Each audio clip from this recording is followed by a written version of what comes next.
Here there is a user interface tip when you are modifying containers, button, layout.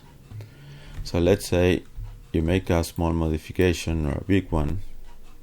You need to close Rhino. Okay, first you need to close all other instances, and then you close Rhino, the modify one, last.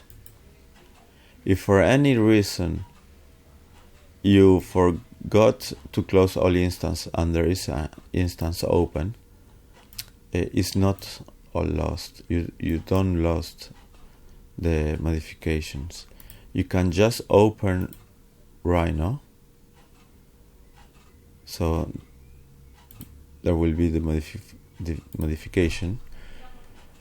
You go to all other instances that are still open, you close them, and then you close Rhino with the modification. This will store all UI modifications. So next time you open Rhino, it will be there. Okay.